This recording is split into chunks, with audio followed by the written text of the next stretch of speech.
So in the space of a few months earlier this year, self-identified supporters of yours beat up a Kurdish reporter in London, hospitalizing him, and intimidated restaurant owners in London and Vienna, demanding they display Iran's pre-revolution lion and sun flag.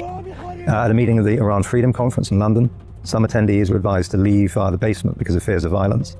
When one attendee left on foot, anyway, he was spat upon. There were other incidents at CPAC in Texas in March, where one opposition activist was told by one of your supporters they would run her over in a truck if she didn't chant Javid Shah. Police in The Hague are investigating claims your supporters have harassed and threatened dissidents there. We want to show you just a quick, this is very quick, but the Kurdish journalist who was hospitalized.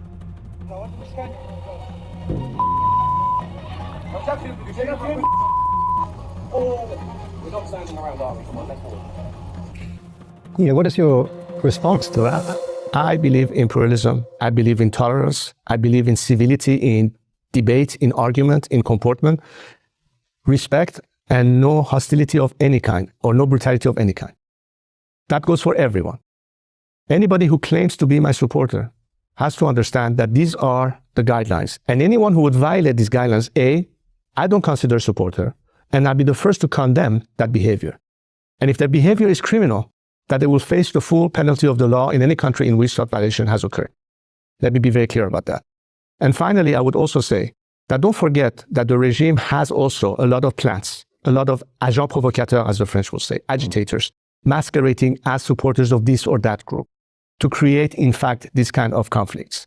These aren't isolated incidents. There's a pattern of behavior amongst your supporters, and it's violent. As I said, I condemn it. I distance myself from that.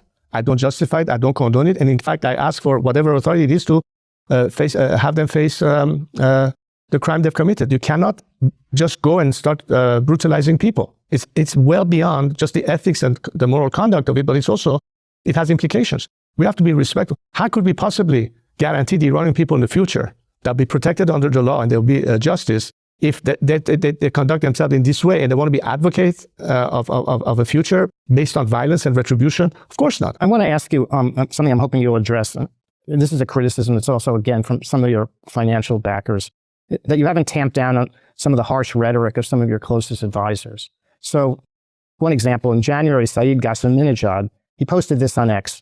You're either with Prince Reza Pahlavi or with the Islamic Republic. If you're weakening the field commander for any reason whatsoever, you're an agent of the enemy. Also, and I apologize because I know this is going to be a bit awkward, but your wife, Yasmin, has also drawn criticism for some of her remarks and social media posts about other Iranian dissidents. She reposted on Instagram an image of an Iranian protester holding a sign reading, "Death to the three corrupts, mullahs, leftists, and mujahideen." I'm sure you've seen this.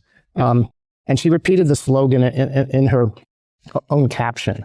So I realized it's somewhat... Well, first of all, what I know about this one in particular is this was a picture generated from inside Iran.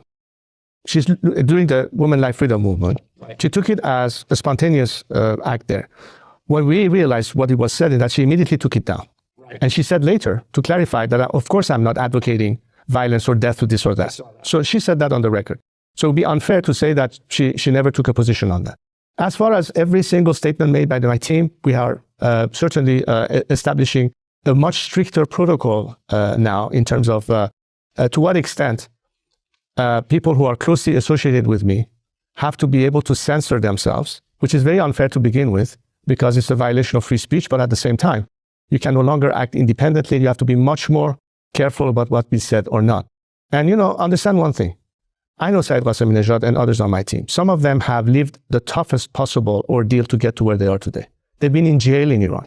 They've been tortured by the very same regime that they're fighting for today. And so you have to understand that a lot of it could be humanly understandable in terms of pent-up frustration, what have you. I'm not saying that they should not curb some of their statements, and I've already talked to them about that. Hopefully that will be corrected. But you have to understand the sentiments out there. People in Iran are on the edge of revenge almost, are vengeful.